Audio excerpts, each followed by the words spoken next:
A wonderful good evening and welcome to another edition of the Lall Show where we tell it as it is. My name is Shikema and I will be moderating tonight's show. Now just a reminder, the Lall Show is live broadcasted every 3 times a week. That's Monday, Wednesday and Friday, and it's where we discuss all things our leaders do not want us to know. Now for years, Kaieteur News has been exposing the mismanagement, corruption, disrespect for Guyana's prime resources.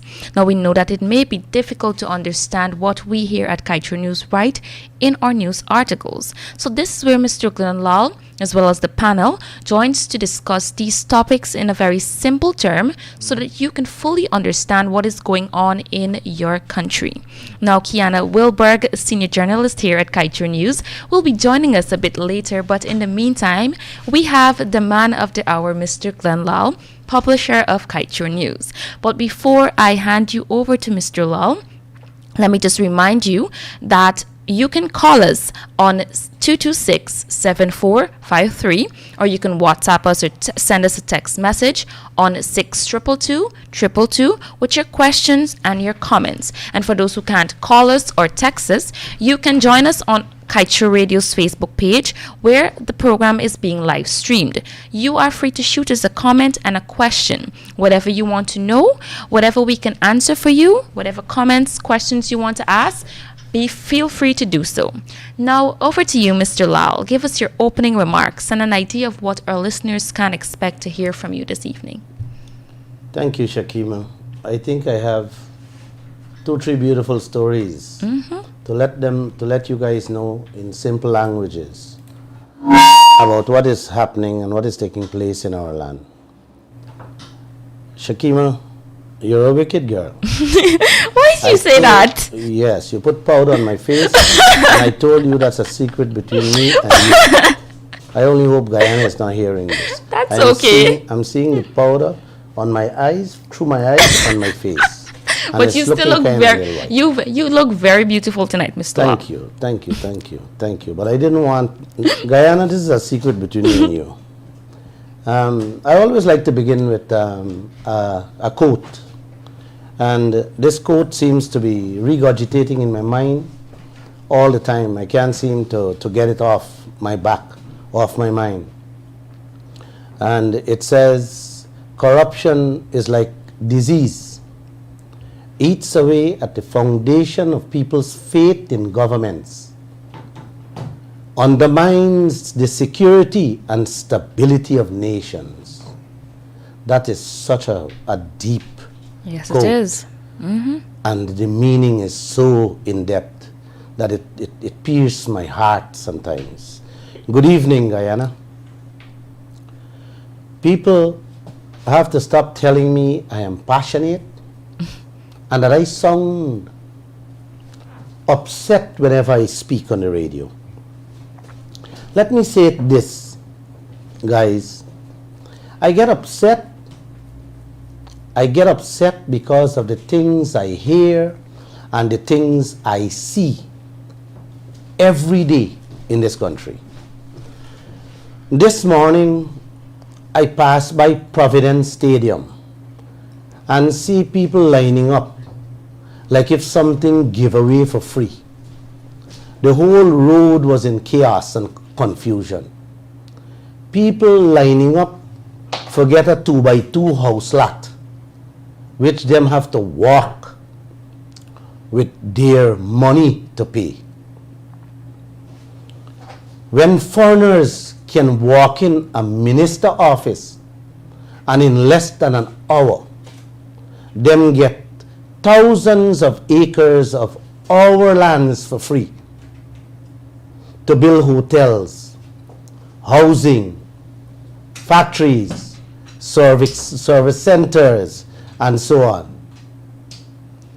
It really breaks my heart. You know, I had one of my senior journalists, a matter of fact, he's the editor of the sports department. He left and went to the stadium since 6:30 this morning and came back 6 o'clock this afternoon and told me, boss, I finally got through. with my house lot. I was like, oh my God. And when he said, boss, it's 24 years since 1996 this man applied for a house lot. And only today he was given a slip with this piece of house lot. It really makes you want to scream at our leaders, the way they are treating their own citizens. It's things like that, brothers and sisters, citizens of this land, the owners of all this has to go up and line up like animals for a simple house lot. Our land. Like if we have to beg and still pay for it. Foreigners getting thousands of acres for free. But you and me have to pay. Is this the way Guyanese should be treated by our leaders? That's a question I keep asking myself.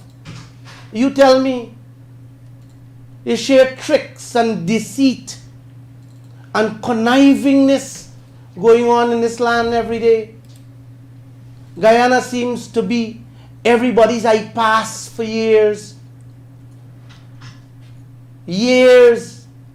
What can our leaders honestly say as to what we the people have benefited from all the foreign companies that has been here for many, many, many years? You tell us. Nothing. And I mean nothing. In some cases, we are paying them to steal our resources from our own land and our waters. Question all of our leaders. Ask them what we got from Omai, what we got from Rusal, what we got from AGM, what we got from Baishan Lin, and all the others that is sitting here for donkey years. Nothing. The Vice President, Mr. Jagdeo, has promised to come on this show sometime next week. I want to tell him that he should walk with some figures to tell us what we, the people of this country, got and what we are still getting from all these people. I am betting you, Guyana, I am betting you my last dollar, we got nothing. This is the free-for-all country. Free-for-all country only for the foreigners. Me and you, they're ready to jump on our backs for tax. But a foreign man can walk away paying nothing. You know, today newspapers, what we got from AGM, what Ashni Singh, the Minister of Finance, being a GRA, he say was a Christmas walk. And guess what he said while addressing the staff at GRA? He can't deal with corruption. I had a smile when I hear that. I had to smile.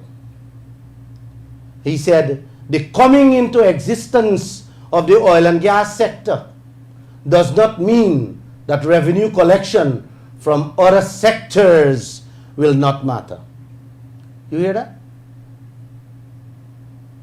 Revenues collection from other sector will not matter. In fact, it will be quite the opposite. He is actually saying to the staff at GRA, go after people like me and you, the citizens of this country, for taxes. You hear these morons for leaders, Guyana?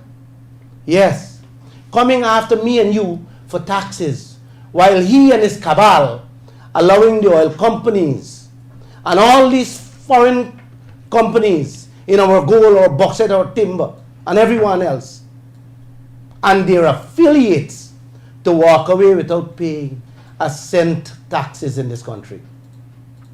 Tell me, how can I not be upset as a citizen knowing all these things. You tell me, Guyana, every country can come here and shoot any fancy story, and these morons for leaders jump in for joy, ready to put out big statements in the media.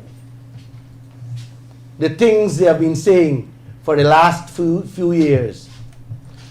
Almost all Guyanese believe that their lives will change and change significantly.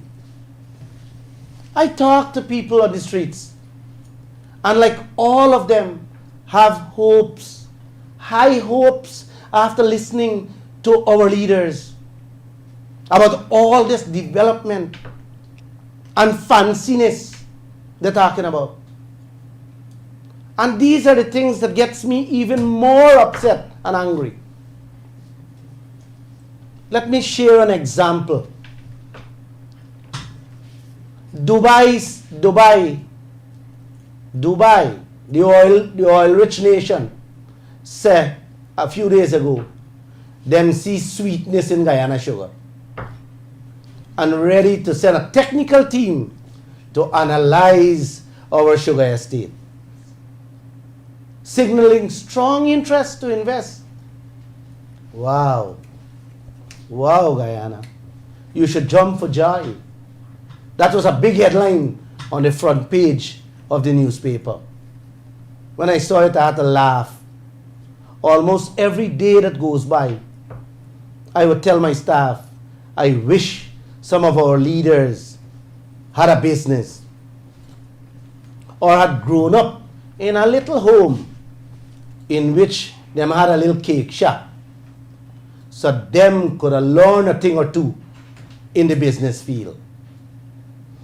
Unfortunately, Guyana, when I look around, little of them, if not all of them, knows nothing about business.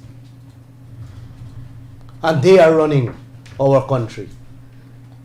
They are so naive and stupid that many times I say some market people would make rings around all of them running this country. Yes, Guyana.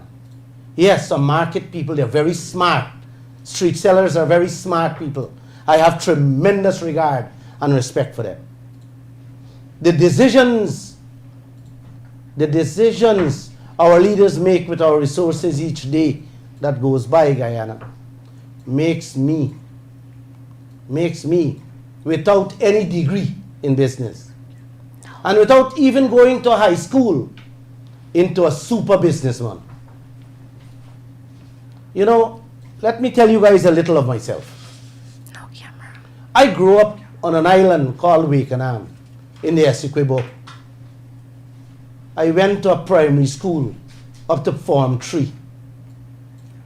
I used to sell school garden produce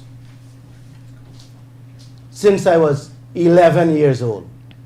The headmaster chose me to sell. And I was, of course, he had to see something in me that I could be the only one to carry all the produce in all the villages and sell them out. Between Form 2 and Form 3, I had to skip school Mondays and Fridays just to bring greens and vegetables to Stabrook Market for my big sister to sell, and go back to Wakenham the same night for school the next day. I leave Wakenham permanently at the age of 15. Came and lived with my big sister in Stabrook Market, sleeping in the market, and hustle in the streets and around the markets, walking and selling everything from pin to poison, from rope to soap, greens, bus tomatoes, cigarettes, you name it, I sell it in those days. That is where I get my education in business, Guyana. Then I started trading to Trinidad, taking 30, 40 fine gold chains around my neck to sell there and bring back stuff to sell. From then on, I moved the trading business to the United States of America. Then I moved on to Taiwan and other countries. So I understand a thing or two. Hence, I get so upset every day when I hear our leaders speak and the deals they make for Guyana. Look, Guyana, yesterday, when Dubai says them see sweetness in Guyana sugar, my God, I feel like laughing, but I can't now. I promise, as soon as I'm off the radio tonight, I will have a drink of vodka and coconut water and kill myself with laughter. Every day in this land is a new scheme or trick being pulled on us. And either our leaders are directly involved or they're plain dotish or stupid, if you want to use that word. There's a vulgar song that says, if your front door locked, and you can't get in, kick in your back door. That is only part of the song. As you listen further, that song gets worse. It's a very insulting and degrading song. And you have to see how our brothers and sisters going on when that song is being played at a party or a dance. I wouldn't want to say it's lawless. It is very disrespectful to women as a whole. I don't know why those types of songs are being allowed in the first place to be played in the open air space. I, as a man, feel disrespected by that song, having families, having female families in my family. Maybe we should ask who is responsible for okaying those songs. Brothers and sisters, I choose to tell you how I feel about that song because that is exactly how I feel about Dubai and many other countries here and coming here. I listened carefully when the British ambassador and other high commissioners, all of them has one thing in common. We are here to protect their people's interests and their investments in any part of the world. A matter of fact, recently, Greg Quinn was asked on the same radio program about the oil deals and those contracts. And the answer he gave is actually saying he didn't care if we get robbed or not. And our leaders bow down to these people. Yeah. They allow them, all of them, and the people to come here and do us as they feel and how they like.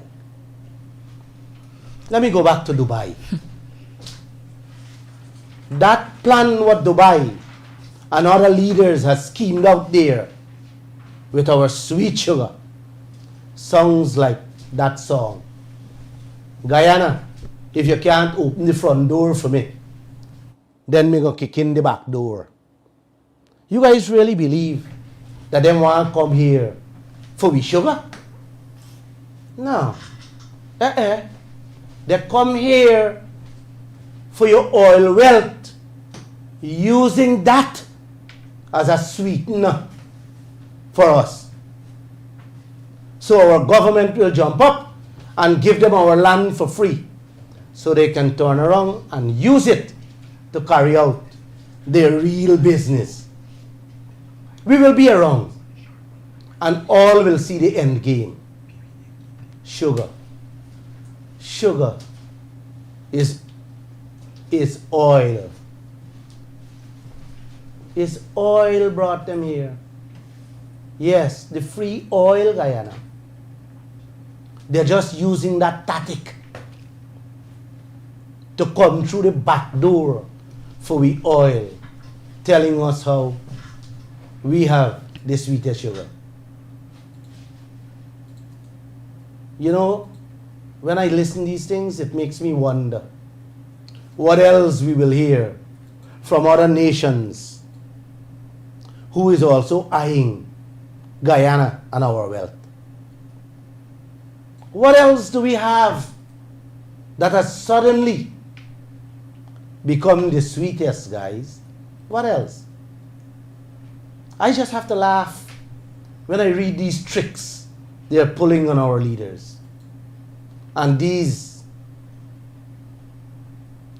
all these years, we have sugar. And nobody been seeing us. Suddenly we find oil. And it is the sweetest in the whole world. You really think it's the sugar they want? Guyana, you really think it's the sugar they want? They want our land free to carry out their business. That is all Dubai knows about, oil and oil and oil. But I'm using that strategy for getting to Guyana. And our leaders think by telling the cane cutters that Guyana will jump for joy. That is what our leader wants us to believe. Do you know how much land giveaway already for help Guyana with this and with that project? Where are these projects, Guyana?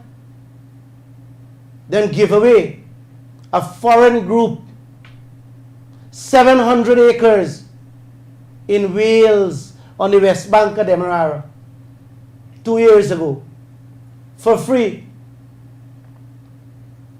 The people said they will set up a fruit and vegetable cold storage for supply the oil needs out there. Them said them gonna buy all the fruits from the farmers in the neighborhood and how they gonna share 20% profit with the farmers. You hear that? Them gonna share with the farmers 20% profit. That sounds exactly like Exxon deal. If I lie, that land must have already been sold secretly for millions of US to somebody else, and them walk away with all that cash. It's the same thing Exxon did. We give them the oil blocks free, them turn around and sell to other players. What you get, Guyana? What you get? You hear that? I never forget that story. That whale story. It is so insulting to us that it makes me grind my teeth and shake my head in disbelief that our leaders would allow such transaction to happen in this country with our own land, our own transported land. Let me break it down a little more simple, Guyana, so you can understand why I grind my teeth with some of the things these leaders did and continuing to do. You have 10 acres of rice field. Listen to me carefully. You got 10 acres of rice field, Kiana, Shikema. Mm-hmm. You planting rice. Would you take that land and give a man in his hand free? No, sir. Absolutely not. Well, that is what Guyana did. Take the land and give the man the land. And here what the man turn back and tell you. Well, you and your children go plant rice now, and we gonna buy the rice from you because we gotta supply the rice. You hear that? Them go turn back and buy the rice for you plant from you. With them land now, we got them owner. And here we're telling you that them gonna give you 20% of the profit. You understand this thing? This thing should have been the other way around. The man come and tell you to plant your rice with your own land, and he buy the land, and the two of them negotiate profit sharing. Instead, these morons we have for leaders give away the land, doing nothing with it, and now the people doing nothing with it. And the people on the west bank of Demerara can't go anywhere to plant because it is now private land. What are you giving me? Wow. Wow. My staff just handed me a piece of paper saying, wow, saying that 200 acre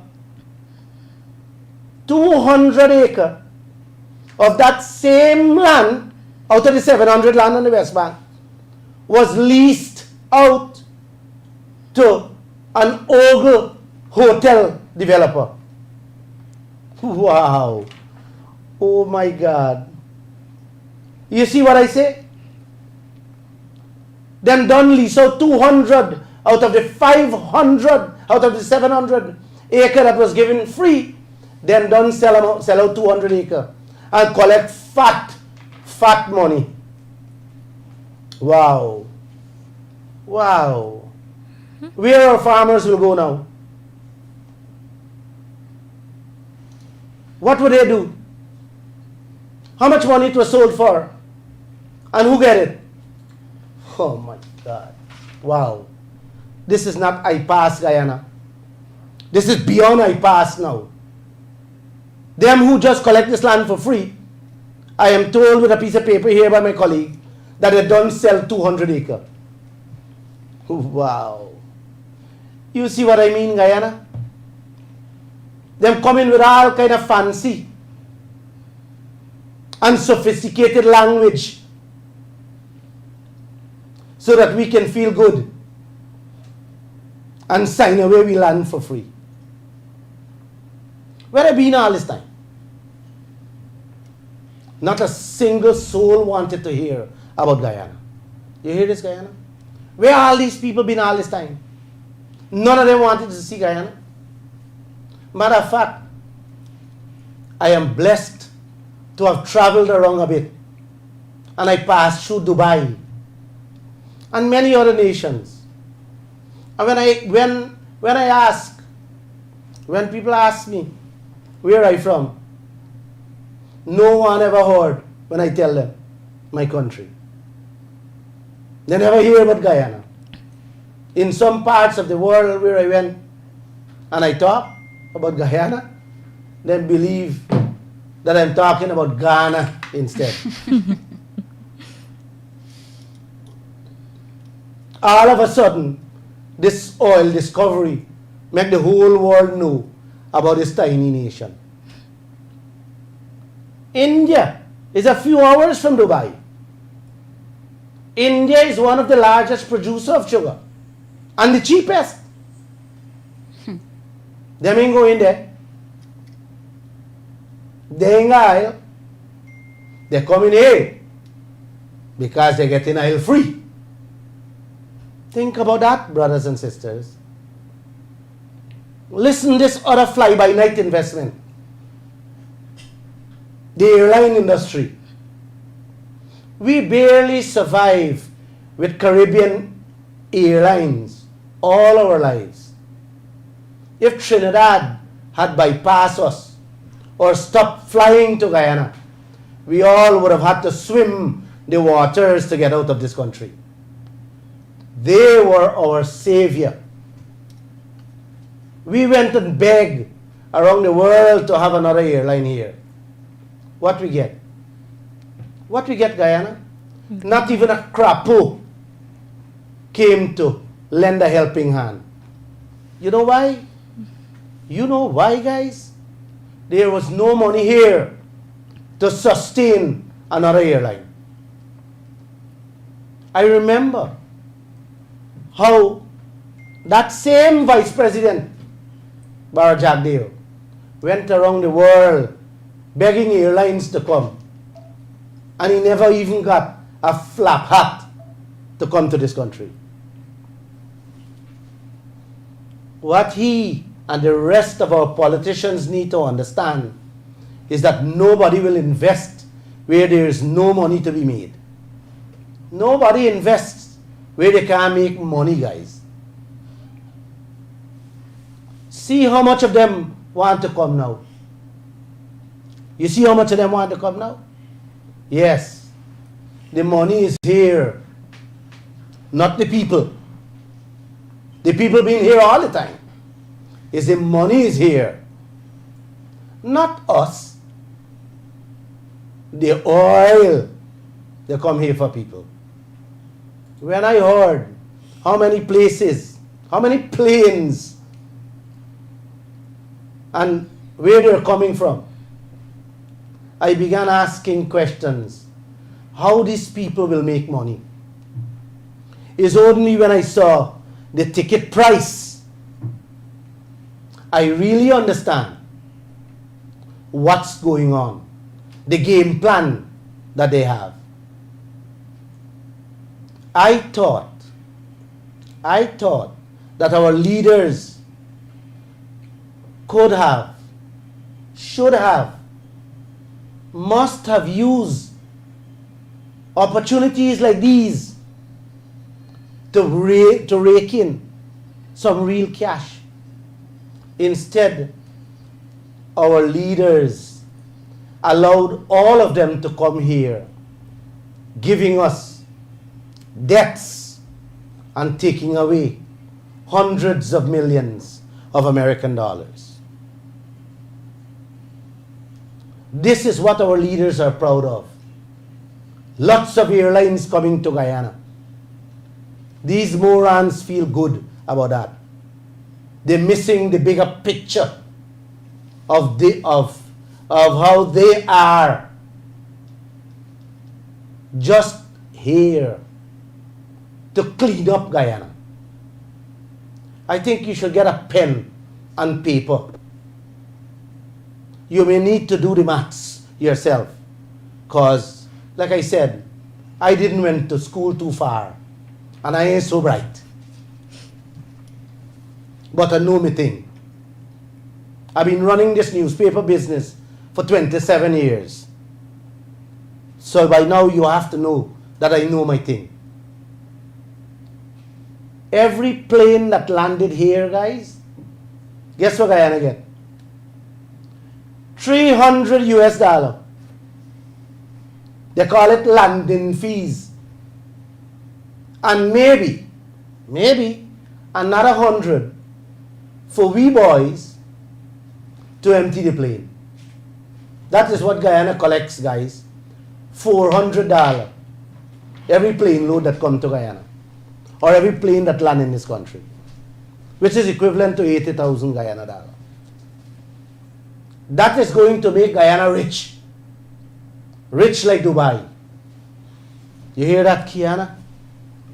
You hear that, Shikema? Mm-hmm. And hear how much them making. This is where you have to get a pen. And who will have to foot the bill? If they bring in 8 first-class passengers, that is $30,000 US. That alone pays the flight, take care of the expenses for the plane. And another 100 passenger at $500 each is 50,000 US. Totally 50 with the 30 is 80,000 US. They pay no airport taxes because they're oil workers. and all of them exempted from any taxes whatsoever. Me and you fly out, we got to pay taxes. Let me ask you, Guyana, who's paying that 80,000 US? Guyana. Yes. I ask you, who's paying that money? Me and you. That money have to come out as part of the oil expenses out there. So there you have it. They're making 50,000 US per trip landing here. We have to pay that. Guyana paying for all the airlines coming here. They're fetching away our cash by the plane loads while our leaders are sleeping, maybe either in the wheel or under the wheels. Hey, Guyana, I didn't mention yet how our tax dollars paying immigration and customs for work for those airlines. I ain't into that. That alone is certainly more than the 400 landing fees and handling fees they're paying. And I am not talking about the usage of our airports yet. I ain't talking about the landing on our runaways and the damages yet. How much hundreds of millions more we're going to have to spend to fix it. I ain't even got there yet. You just think about the way these leaders running the affairs of your country. Them can't see how much this country is losing by not taking into consideration all the expenses and all the damages that is leaving for Guyana. This type of arrangement is like giving away 100 million every month, plus your labor, plus your damages, and getting back what? Getting back $10. This is one example how many oil countries left broke with broken infrastructures they can't fix because they have no money,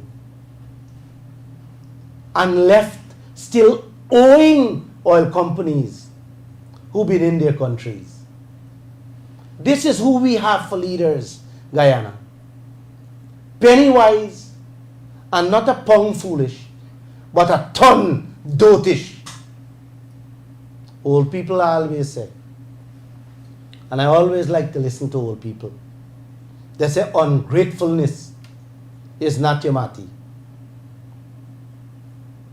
You ever hear that saying? Our leaders in this country are a set of ungrateful people. What they're doing to Caribbean Airline, our neighbor Trinidad, them being with us through thick and thin, now they're kicking them out slowly and slowly for the new kids of the block, the people who are robbing you. You know they say new broom, the sweep clean? It is true. Mm-hmm. Mm-hmm. Mm-hmm. Mm-hmm. You're going to really have to get a trillion broom for sweep Guyana clean after they broke you up and left you in the mess. I have this to say to the leaders of this country. Oil will finish. And the same speed these new ones came here with is the same speed they will run out with. When the money dries up and the oil and the gold and our timber is done, Caribbean Airline will have to come back to rescue each and every one of us. I also hope and pray that future generations to come don't have to swim out of Guyana. New broom the sweep clean. But how long it will last? It seems our leaders forget or don't know that saying. I went home each night looking at the television, looking at a lady named Joyce Myers. She's a preacher. I loved her. I loved her teachings and the way she preached. She said, and I quote her, "We live life forward, but we understand life backward." You need to wake up, Guyana. You need to wake up. You need to wake up. This is your country. This country is your transported property. You need to speak up. And you need to speak up loud as to what is happening in your country. I just told you, 24 years, one of my editor of the sports department applied for a 2x2 house lot. And today he received it after spending 13 hours in a line. Let us don't. Please let us don't sleep too much. We have to stand up and you have to speak up. I am ready to take your comments or your questions. Please do call us and let's get on. Well, thank you so much, Mr. Lall, for that wonderful, wonderful presentation. That was superb. It was very, very comprehensive. And just to say to the viewers, good evening. And this is Kiana Wilburg now joining.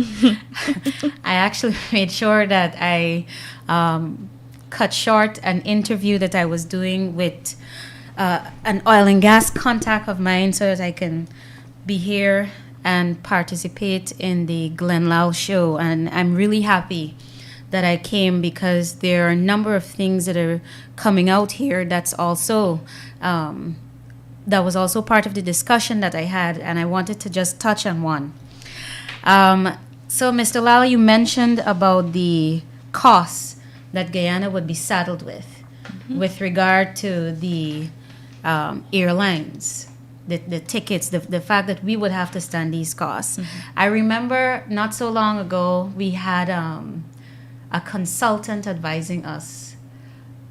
I believe he's from Australia, but he's no longer with us, and he had said that Guyana would not be paying for any cost that is exorbitant or unjustifiable.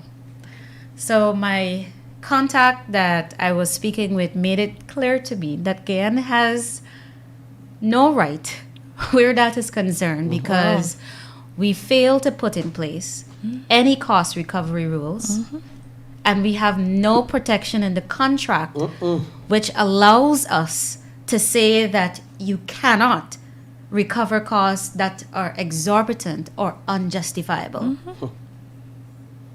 Wow. So in the absence, we might say that, that is the principle, but there are countries which have been able to put provisions in place to protect themselves where that is concerned. So where Guyana is concerned, we don't have any protection in that regard.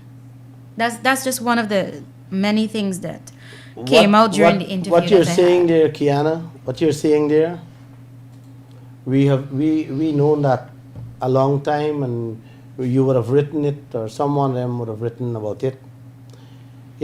Whatever Exxon says they spend, however they inflate it, you will pay. You have to pay. So we really have nothing to get with this oil. If we don't change these provisions and clause that is inside our oil contracts, Guyana is doomed. Our children and our future generation is doomed because every single provision favors them. And there's so much we can talk about verifying these bills, these costs. It is it will take us a lifetime. But let me just shoot this to you, Guyana. If our GRA wants to verify any bill, Kiana, you should speak about it. If Guyana wants to verify any bill whatsoever, a screw, much as the FPSO that runs in the billions. Exxon does business with countries that do not divulge information.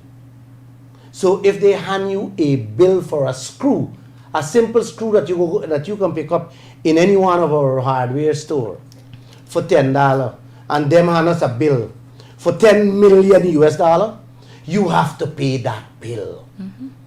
It is so sickening. You don't even want to hear about where they keep their documents. These documents that Guyana has to audit, they keep it outside of Guyana.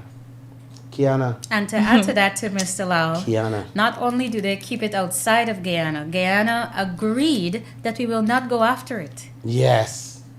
So whatever they throw at you, you take it. And let me add, I was going on to tell them, all these spendings are being kept overseas. And if we want to go, we have to give them 1 month's notice just to go there to examine. What are we going there to examine, and why are we going there to examine when the contract says that you can't ask any question, you can't verify anything? You can. You can. But let Lall buy a case of shoe. GRA can call Taiwan or America and call the company and say, hey, how much did you sell this shoe for? But GRA or Guyana, Granger, Jagdale, Harman, Irfan, nobody can call them country to verify anything, because those invoices came out of special countries that do not divulge information.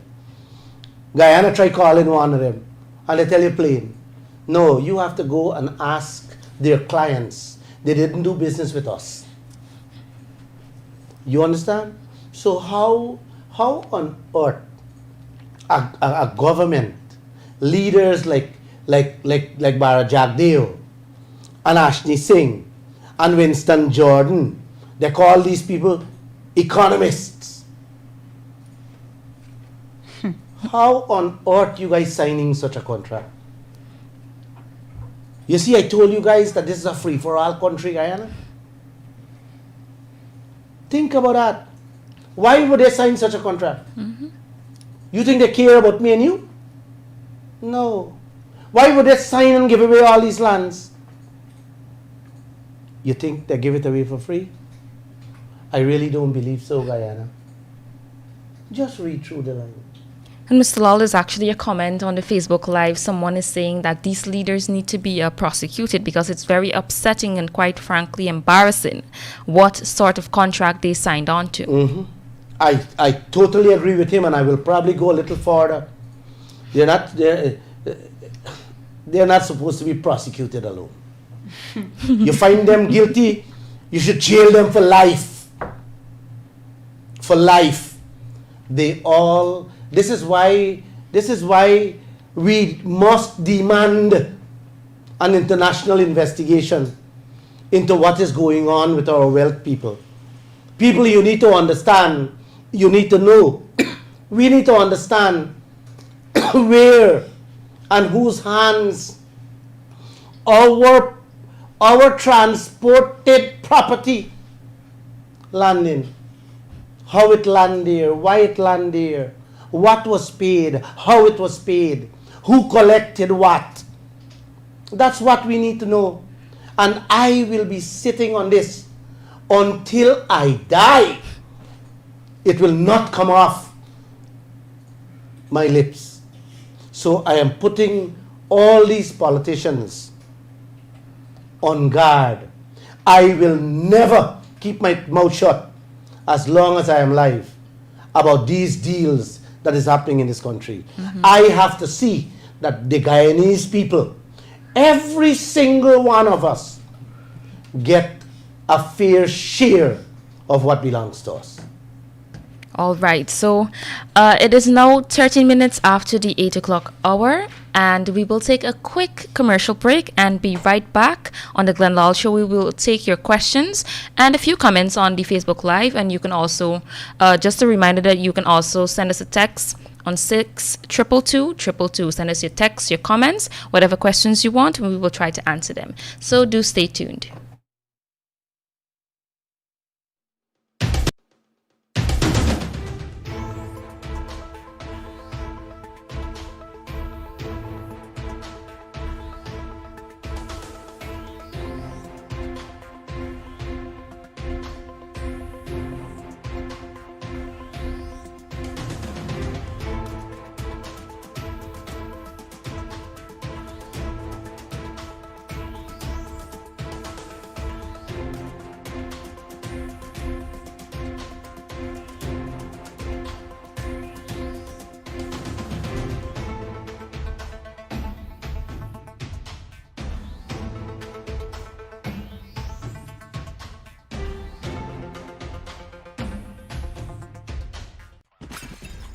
The third world is not poor. You don't go to poor countries to make money. There are very few poor countries in this world. Only the people are poor. When people didn't have enough to eat, when people were driven to the edge of desperation, there's billions to be made there, to be carved out and to be taken. The capitalist European and North American powers have carved out and taken the timber, the bauxite.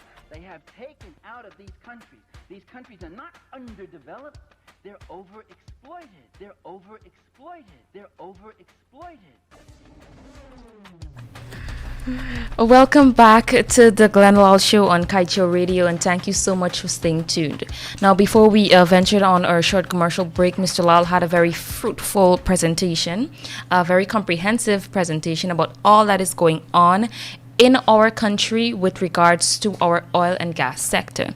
So before we dive into some questions, Mr. Lall, I have a very nice comment here that I like to read for you from our Facebook Live. It says, I like the plain talk about these serious issues. Guyana's resources are in the hands of others. To the benefactors, hold on, which the benefactors are very few. So the person would like to know, Mr. Lall, if you can file a suit to bring some of these documents to the public and expose what is going on, or further expose what is going on. I would love to take all these matters before the court. I love to take it before the international courts. But that individual need to understand it costs money. And I have to raise money to do that. As a matter of fact, there's a case now that 2 lawyers out of England wants to come to challenge the contract. And you got to find £150,000 to pay them. And we can't afford these type of money. But you have to get these international players because they are well au fait with these subject matters. So basically, it's money you need. Mm-hmm. Maybe, I don't know, down the road, come next year, I don't mind go around and ask people to pitch in, and let's see how we can raise some funds just to have these contracts rescinded and renegotiated. Yeah. All right. So can we touch a little more on the Wales land issue? The Wales land issue. Mm-hmm. You know, when you guys hand me this paper just now, telling me that 200 acres of that land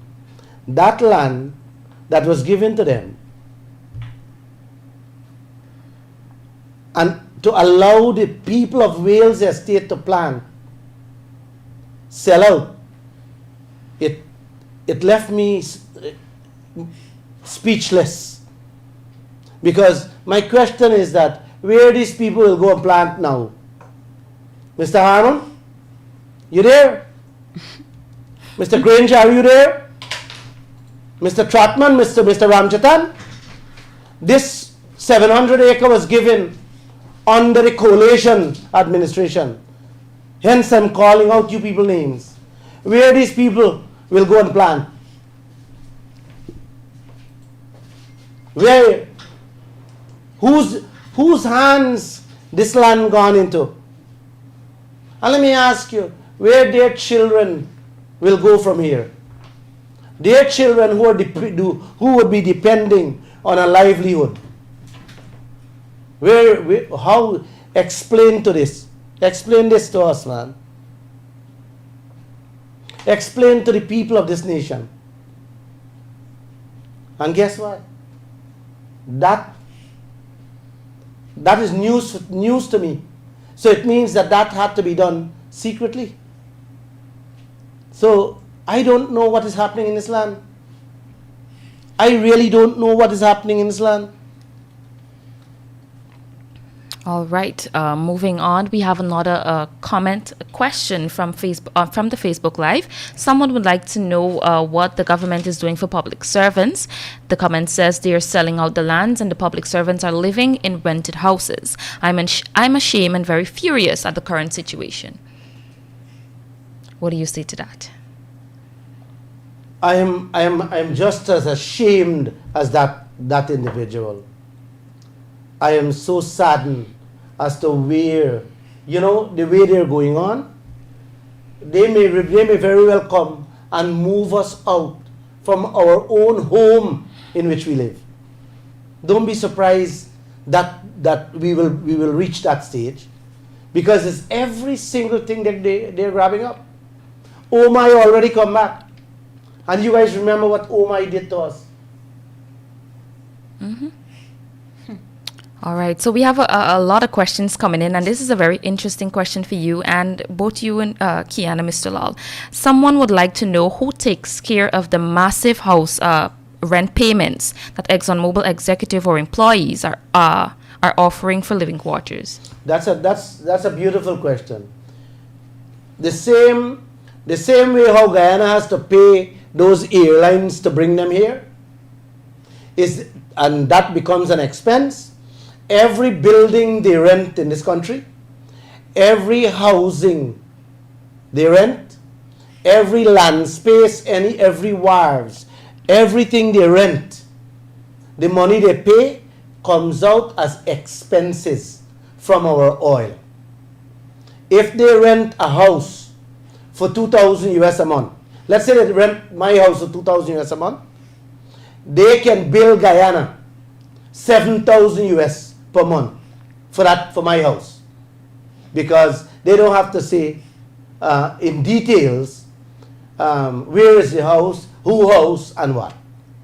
They just hand you a bill, $7,000 US, and Guyana has to accept that and pay that, every single cent. And guess what, Guyana?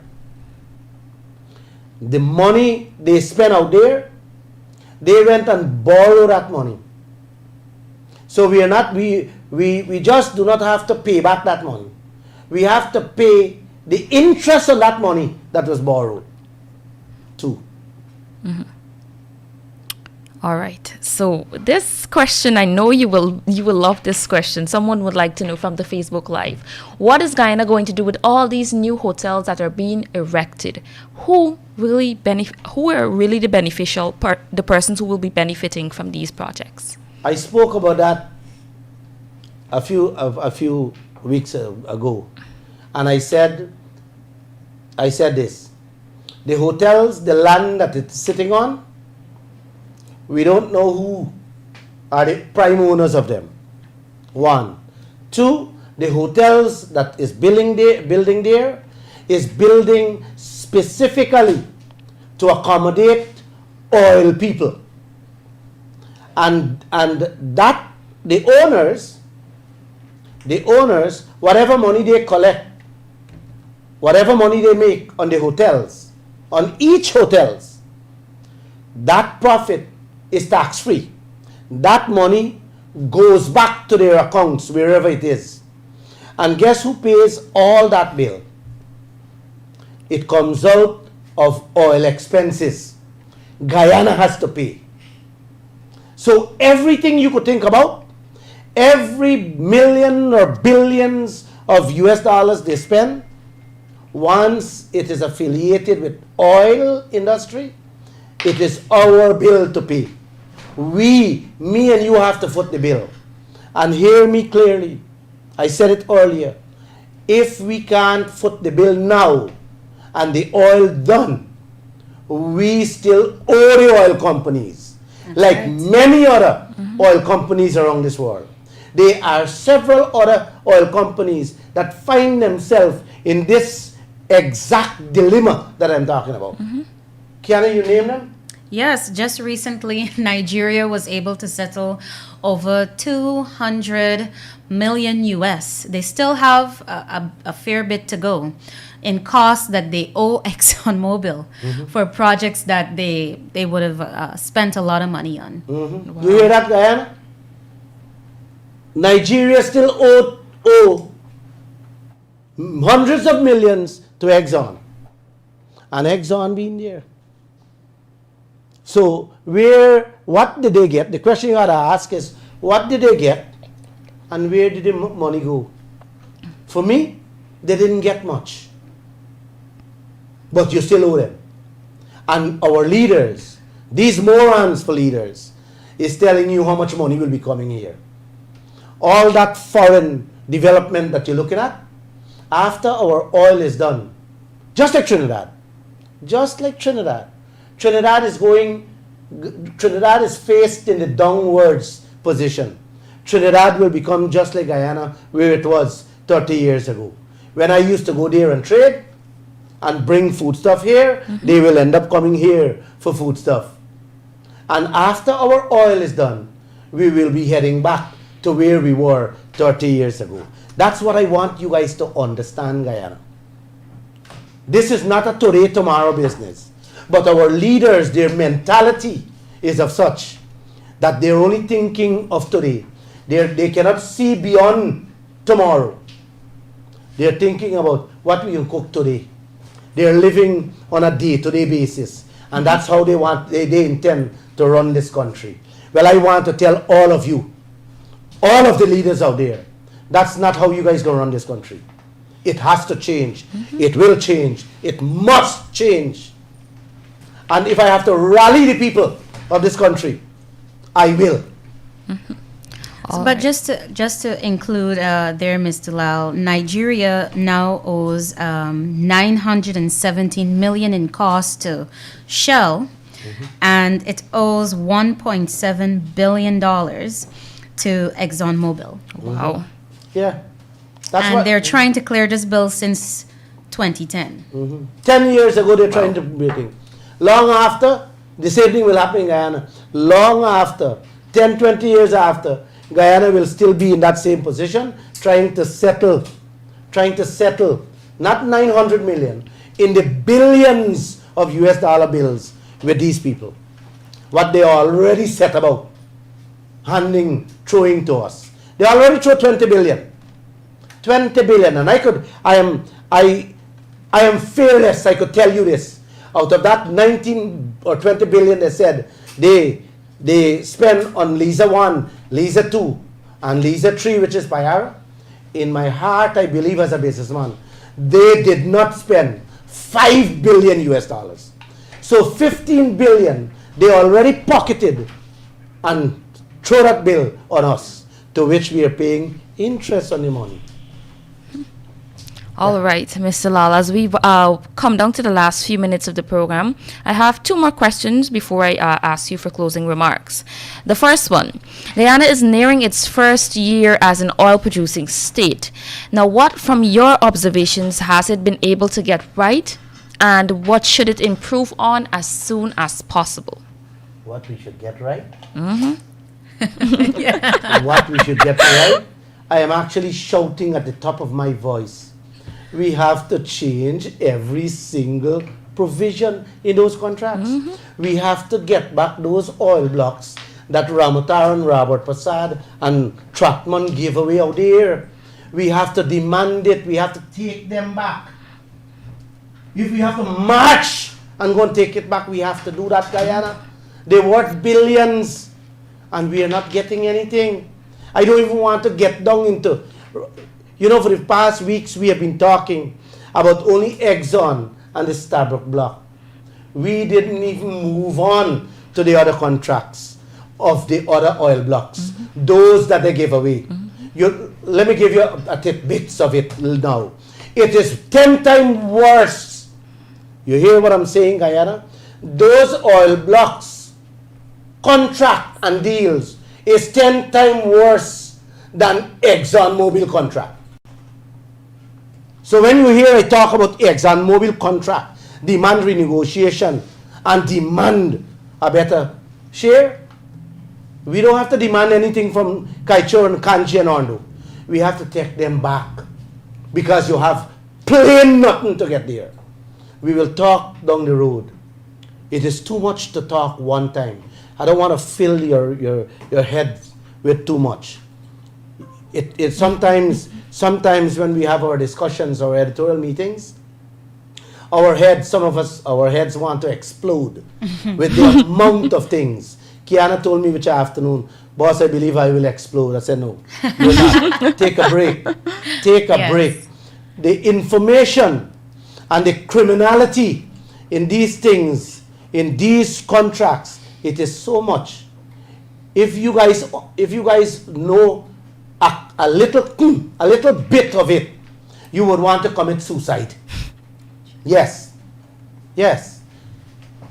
I was literally crying in my office before I come out tonight. I swear to God. Having putting together my thoughts on the airline and on that Dubai coming here. And when I look back at the 700-acre land that only give away the other day, I ain't talking about the land that what a thief the other day. I ain't touching that yet. I don't even want to go on that. That's for me is negligible. That's pennies that this present administration wants to take to court or want to go to court. These are I find very frivolous and small. Those are pennies. This may be 2, 3, 4, 5 million US joke. I am focusing on the big picture in the billions of US dollars that our leaders don't want to talk about and don't want to go after. A matter of fact, the opposition leader, Joseph Harman, had a press conference today. We discussed that this afternoon. And he was asked the same question again. When he is putting together his oil team to hold this special press conference. And guess what, Guyana? He dodged again. The opposition leader dodged again. I will not keep my mouth shut. I will not be silent. If I have to say it every night, if I have to talk it every day in the newspaper, I will. You guys will not be silenced. Stay quiet and think that this nation would put up with you. No. All Frankly, right.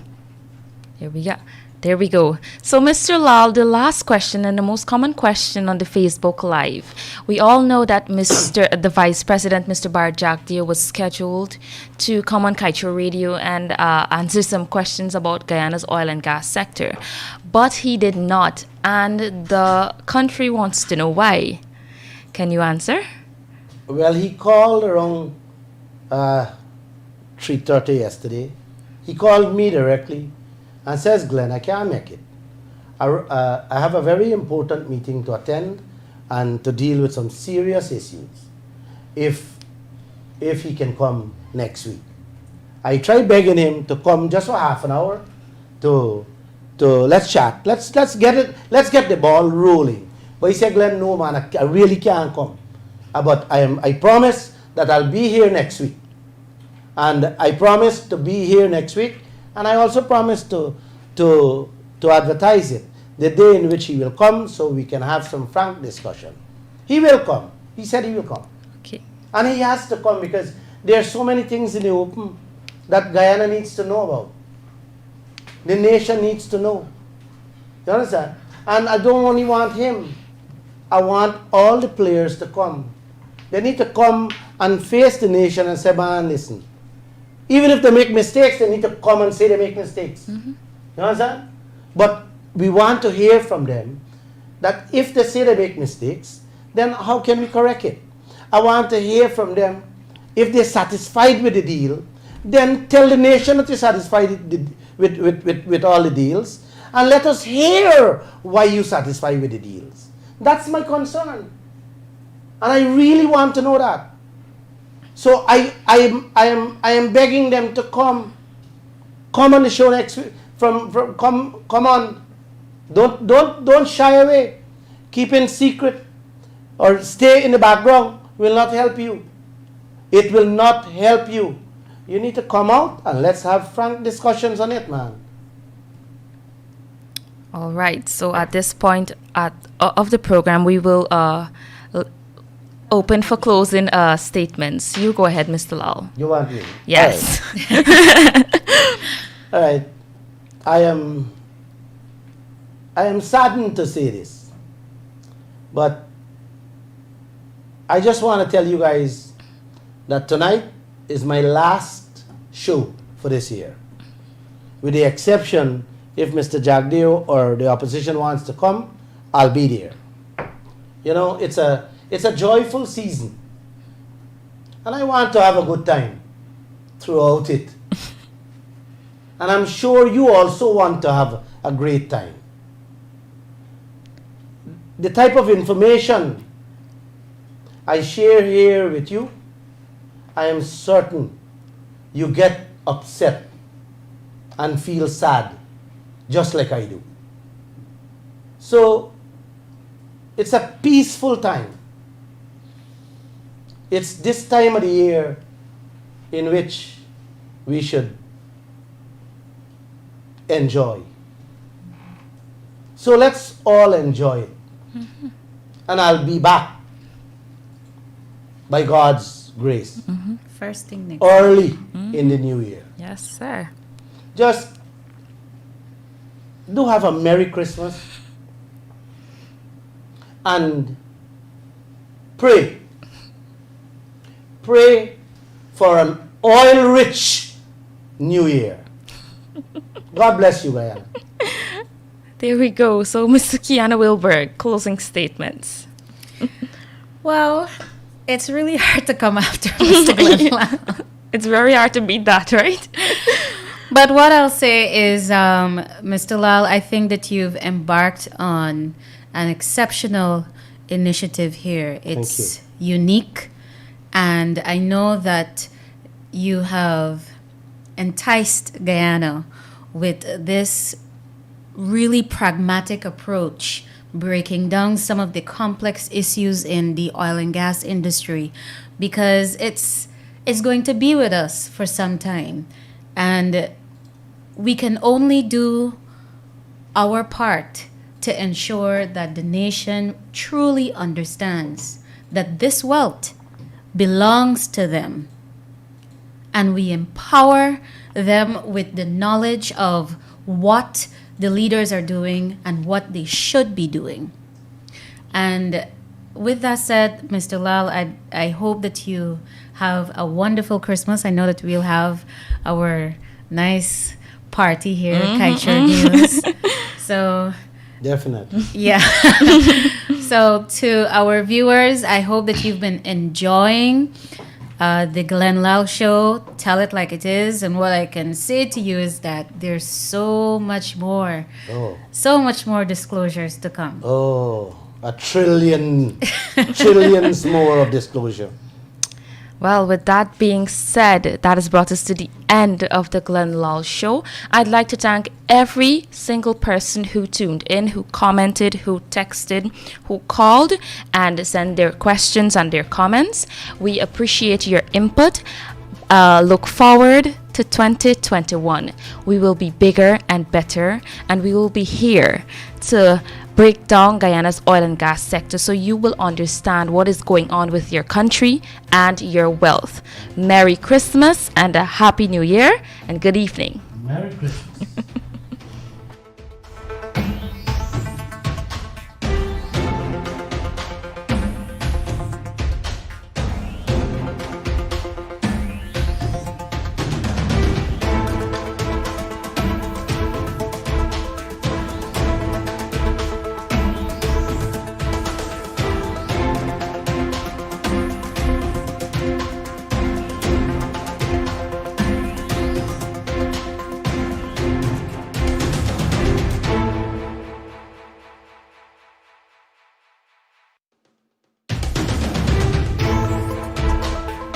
Kiana. This is a hijack. Highway robbery.